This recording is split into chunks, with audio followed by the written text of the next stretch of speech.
বন্ধুসকল মোৰ ইউটিউব চেনেলত আপোনালোক সকলোকে স্বাগতম জনাইছো।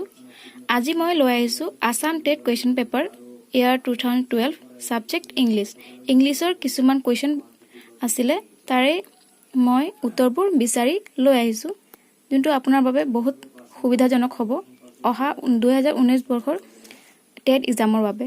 গতিকে আৰম্ভ কৰো আহক। নাম্বাৰ 1 কুৱেশ্যন হৈছে Identify the correct plural number of knife. Knifeৰ plural number আমাক বিচাৰিব দিছে, কোনটো শুদ্ধ হৈছে। এয়া চাওক চাৰিটা অপচন দিয়া আছে, কোনটো শুদ্ধ তাৰ ভিতৰত আমি বিচাৰি উলাব লাগে।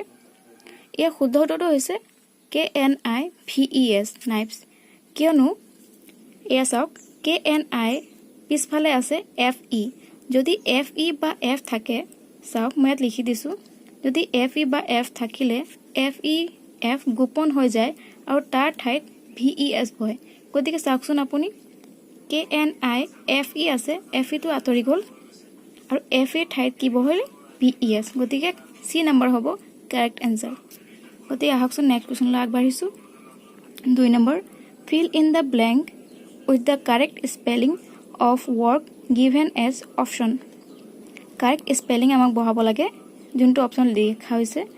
লাইনটো হৈছে The hotel can dash 300 tourists. গতিকে এই চাৰিটা অপচনৰ ভিতৰত তিনিটা অপচন মই লিখিছো, গতিকে ইয়াৰ পৰা আপুনি বিচাৰিব লাগে। ইয়াৰ শুদ্ধ উত্তৰটো হৈছে C নম্বৰটো। C নম্বৰ চাওক আপুনি ACCOMMODATE কমোডেট, এইটো হ'ল শুদ্ধ উত্তৰ। আহক নেক্সট কুৱেশ্যনলৈ আগবাঢ়িছো। 3 number Identify the right ending of a letter.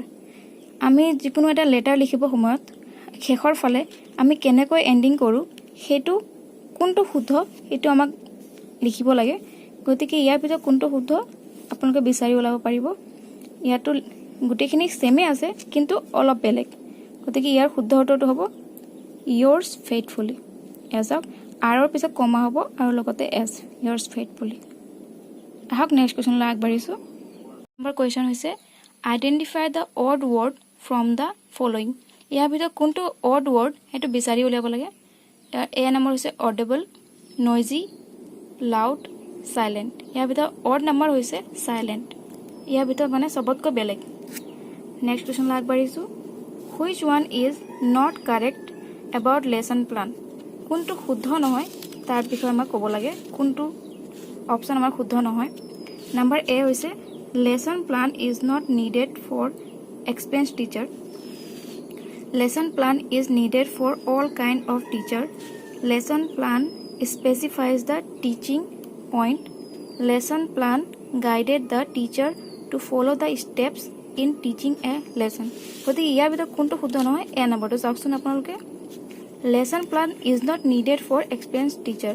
Lesson plan মানে এক্সপেৰিয়েন্স টিচাৰ নালাগে এইটো বুলি কৈছে, গতিকে এইটোতো অশুদ্ধ হ'ব। গতিকে ইয়াত কি দিছে আমাক correct is not correct, correct যোনটো নহয় আৰু এইটো কাৰেক্ট নহয়। গতিকে ইয়াৰ শুদ্ধ উত্তৰ হ'ব এ।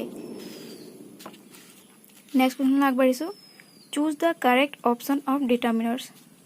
ইয়াৰ ভিতৰত চাওকচোন he was gone to study European university. ডেছৰ জেগা কোনটো কি হ'ব এ এন দ্য ওৱান। ইয়াৰ শুদ্ধ উত্তৰটো হ'ব, কিয়নো ইউৰোপিয়ানৰ আগত এ বহে এন নহয়। তাৰ বিষয়ে মই ডিটেইলকৈ কোনোদিন বুজাই দিম। এতিয়া নেক্সট কুৱেশ্যনলৈ আগবাঢ়িছো। Choose the correct passive voice. Passive voice choose কৰিব লাগে, এইটো এক্টিভ ভইচ হয়। ইয়াৰ কুৱেশ্যনটো চাওক she was singing a song. তাই গান গাই আছে। এ নম্বৰ লিখা হৈছে a song was sung by her.